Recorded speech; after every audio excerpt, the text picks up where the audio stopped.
Okay, hey you guys, I am so sorry about not uploading a part 2 to my tonsillectomy video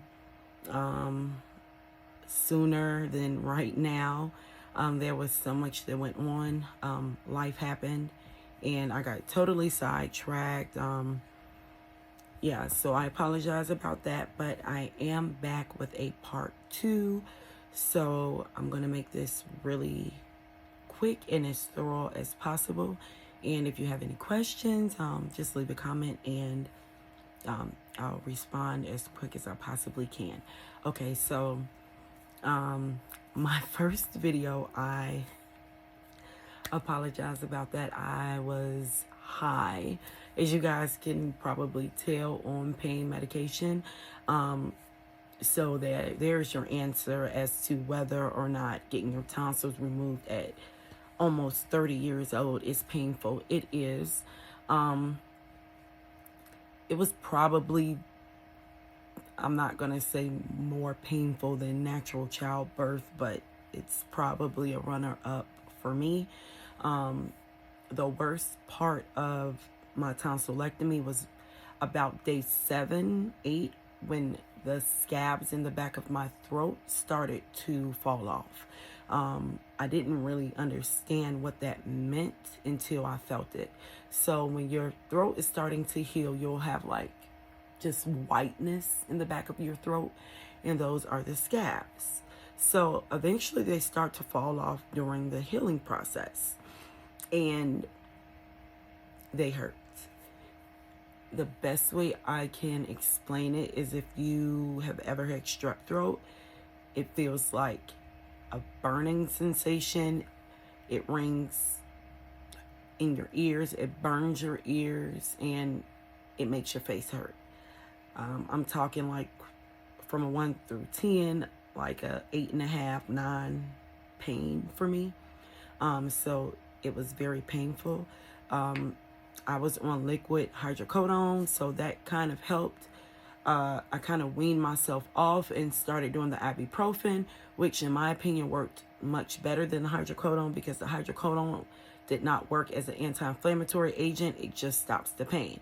The ibuprofen worked to kind of quell that inflammation that I was having in the back of my throat, and it helped with the swelling. So I had better relief overall with the liquid ibuprofen. I probably pissed a lot of mothers off that was looking for liquid ibuprofen, because I'm telling you guys that since they don't make it in like a 600, 800 milligram dosage for liquid ibuprofen, since it's geared for children, it's only in 100 milligrams. I was buying like a few boxes in order to get me through the pain. So I would say from day 1 through 5 of my initial tonsillectomy, obviously there was swelling. I ate when I could tolerate it. There is a lot of, opposing opinions whether or not you should use the chloroseptic spray in the back of your throat, due to some people saying it can lead to infections, other people saying that it's actually beneficial. I used it. I got desperate because during the time when my scab started to fall off, I was in pain even when taking the medication, and I was not able to even drink.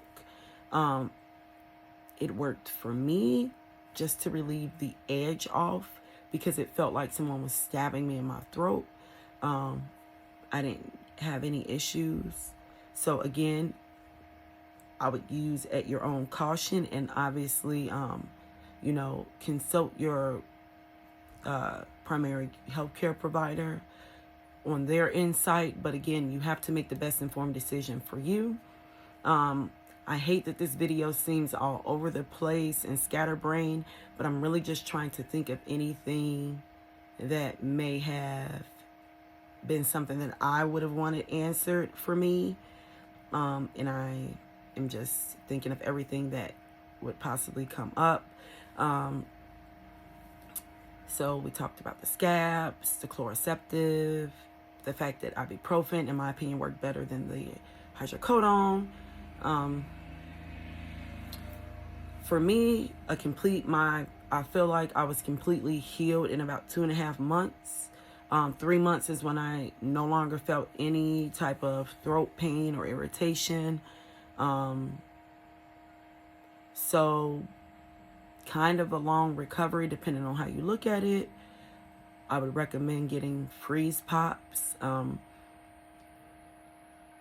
kind of hard-headed, you guys, so I was eating like softer foods. I wasn't on like a strict liquid diet, but it's based on what you can tolerate. I wasn't eating like fried chicken or stuff like that, or like crunchy food, but I ate like soft food like potatoes or like baked chicken, stuff that would go down easily. But of course, that was after I took my pain medication and I was not in any pain. For me, hydrocodone causes me to become very nauseated. So that was another big reason why I wanted to find something else to help with pain relief. So I would take the hydrocodone, pass out, wake up, feel extremely nauseous. So a lot of my not eating and not having an appetite was kind of geared more so towards the fact that I was nauseous half the time. If I can give my review on tonsillectomy, if we were basing it off of pain, 10 out of 10 wouldn't recommend. But as far as my overall quality of not getting strep throat every like 2 to 3 months, best decision I've ever made in my life. You guys, if you are considering not getting your tonsils removed due to being scared of anesthesia or a fear of what could happen, you have to take the risk. To me, the risk was worth the reward. I did not have any negative side effects. I didn't get any infection. What I did get is the opportunity and the benefit of not having strep continuously. So I feel so much better. I'm so happy that I got my tonsils removed, and I would not change that decision for anything in the world. Again, if you guys have any questions or you want me to follow up or clarify anything, I am more than willing to do that. Thank you guys. And again, I'm so sorry for the late follow-up, but thank you guys.